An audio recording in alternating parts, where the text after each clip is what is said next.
Hey y'all, it's your boy Rico. And Sam. And today. That was so awkward. And Sam. Anyways. Because I forgot that I didn't have the questions open. It's not like we're immediately telling the questions, you know? I know, but I was trying to collect my thoughts because I wasn't ready. We had so much time to collect I our wasn't thoughts. ready. God damn it. Okay. Anyways, we are going to do a question and answer. We were like super late, like getting into like the Saraha, whatever it is. I will never know how to pronounce that. Same. If anybody knows, let us know. Yeah. Yeah, we try.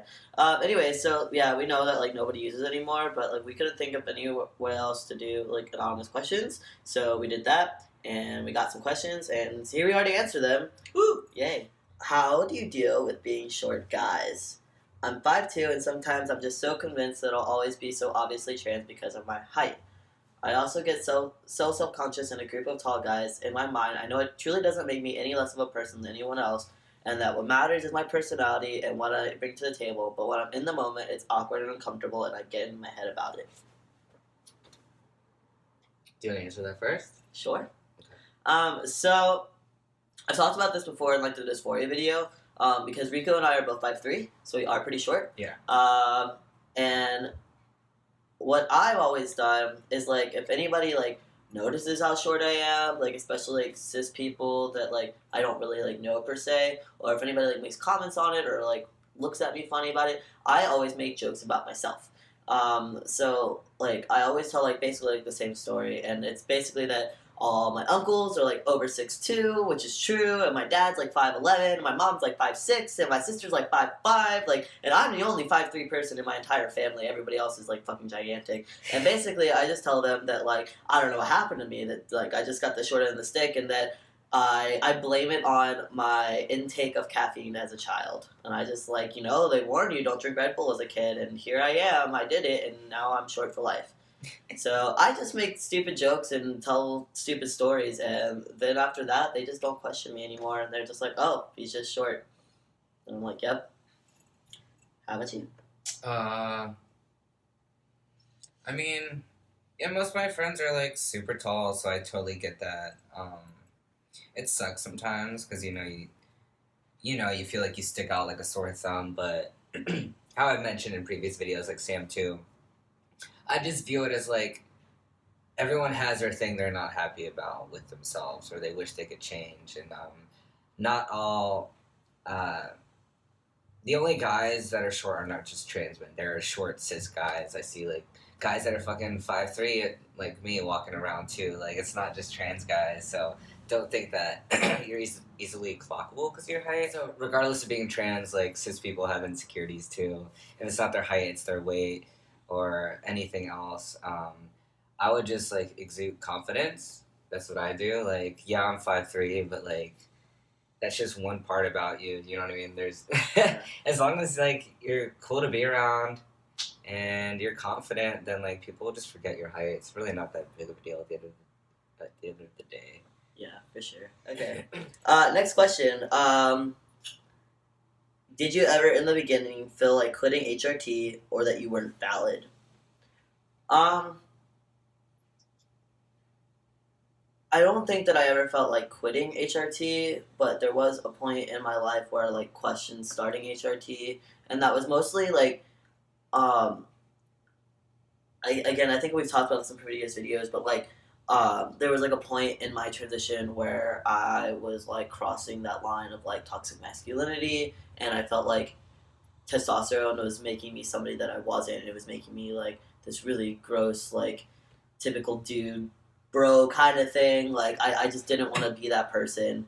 And I remember, like, being really depressed for a while because it was, like, affecting me in that way. It was, like, making me, like, just really rude and crude and gross, and I just wasn't happy with myself. And so I definitely questioned, my transition at that point. Like, wow, like, is HRT really going to change me like this? Like, am I going to be like this forever? Like, will I ever have a filter again? Will I ever be a decent person again? And yes, I was. It actually just took me coming to the realization that I was making these mistakes to make me realize that, like, this isn't forever. It's not just the tea. Like, this is like a social thing, like me trying to fit in, me trying to prove that I am valid, me trying to prove that I am a man and stuff like that. And so like I would never quit HRT, and I never really wanted to quit HRT, but it just took me realizing that I just needed to learn from that to feel like everything was cool.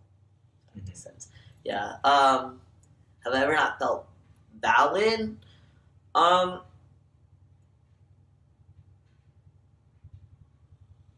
think that there are definitely some things that have like made me like question my transness, like, and I think it's always been like anytime that's that though, it's always been like internalized transphobia, which has also been an issue for me, but like it's something that I've gotten over, like just like me telling myself that couldn't be I could never be like a complete man, or I could never be this and that, or I am like Frico swears up and down that I'm like fully masculine, but no, like I definitely have my feminine moments, and I definitely have my feminine interests, and likes that are considered more feminine. So I've definitely like questioned like whether or not like maybe I'm just non-binary, or whether or not I am like just a feminine male, or what have you, but I think it's definitely just like internalized transphobia, like telling me, oh, like you can't be this way if you're gonna be a dude, or no one's gonna believe you're a man if you act this way, or blah blah blah blah. But again, that's like just toxic masculinity and internalized transphobia at its finest. Like it's also society too. Yeah, and it's a society issue too. I think that like I think that most trans people's problems just come from like society telling you what you can and can't be. Society. Society. Looking at y'all. Society. It's suspicious. God. Oh my God. Sorry. Yeah, no, I mean, like, the same thing with the height. Like, people, like, society telling you that you have to be tall to be a man, or, like, in order to pass as a dude, or society telling you that you can't wear makeup, or you can't wear feminine clothing, or you can't do whatever the fuck you want to do, and that you're not a man anymore. So, yeah, like, I have struggled with, like, feeling like maybe I'm not a real man because of these things, but at the end of the day, like, I know that I am, and I know that I am I'm just Sam, and I'm a dude, and like whatever. Like, I personally have never considered quitting HRT. Like, geez, like I'm all about it. I've wanted it for as long as I can remember, kind of. Anyways, I have an answer for the latter question. Have you ever felt valid? Or feel like you weren't valid? Weren't valid. Definitely from society. Like the first few months, I started to. I didn't feel valid because like the first few months you hardly get any effects like visible. Do you know what I mean? Yeah. Voice change, maybe, or facial hair, and it was just like me having to come out because I didn't pass. So I had to be like correcting people. No, he or I'm a guy, and then they look at me. It's like, oh, bitch, where? Always come. What do you call your sexual/body fluids? So, what I'm assuming that this means is that, like, AFAB people, when having intercourse, specifically...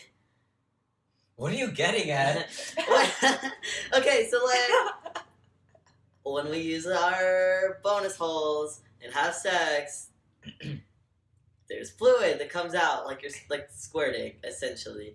And so I guess the question is asking, what do you call it instead of squirting? Yeah. Oh, I didn't think that was what that meant. Yeah, it's what do you call your sexual body fluids? But that could be like cum after the fact. That could be the W word. I don't like the W word. You just being that in general, Oh. Rico has not come to terms with his body stays wetter than the ocean. Oh my God! Fuck off. Anyways, maybe all these ways. Yeah. So for me, like if it's like before I've come, then I consider it to be pre-cum. Just like when a cis dude gets like wet. Sorry, he doesn't like that word. Like okay, so when a cis dude gets hard, there's like a little like secretion that comes out of the tip of his dick. That's a gross word. Anyway. That is really gross. It reminds me of crustacean. Crustacean? Gross! That just makes you think crusty. That's just gross. Ew. Anyways. So, yeah, when, like, a cis gay man gets hard and they, like, want to fuck, there's, like, a little, like, liquid that comes out of the tip of their dick, and that is pre-cum. So it's not actual cum because they haven't cum yet, but it's, like, basically lubrication. And what happens with us when we get hard or horny. Horny. It's like we like it's lubrication. Essentially, that's what it is. You can say that word, man. It's not that big of a deal. Okay. So essentially, yeah, it's like that stuff is just meant for lubrication for intercourse to be able to be like happen more smoothly and all that, this and that. So I consider it to be pre-cum because I haven't came yet, but it's sexual, so it's pre-cum, just like a cis dude. Yeah. I don't really talk about my sexual fluids, so I've never had to come up with a word. But I just say cum if it's like after the fact. Yeah, but who talks afterwards? Yeah, it's like you've already like orgasmed, but if it's not orgasm, then it's pre-cum. But why would that be in a conversation? Because people like cis people that sleep with us are curious what it is. They just want to know. Oh, that's not what they're asking. Yeah, it is. What do you call your sexual body fluids? So what do you call that stuff that comes out of you? I don't need a call. Oh, that's cum if it comes up. Fuck this question. I'm over it. I mean, no offense. Alright. Next question. How has your experience been dating a mad gay man? What? Gay man. It says gay man. Gay man. Just mine. We are grammar Nazis. How has your experience been dating a mad gay man? Stop, men. God. Do you want to go? Or do you want me to Go ahead. Go ahead. They just broke up today. Oh my god, man. That's fucked up. I know, just kidding. I'm not gonna lie, it's really fucking hard. But it has nothing to do with, like, the significant other. For me, it's just all internal. You know, it's fucking hard. Because sometimes, like, you look at them and, like, fuck, I wish, you know? Wish I was cis, you know what I mean? Like, I wish I had that body. But at the end of the day, you just gotta I mean, I'm happy with myself. Like, I don't hate that I'm trans, you know what I mean? Mm-hmm.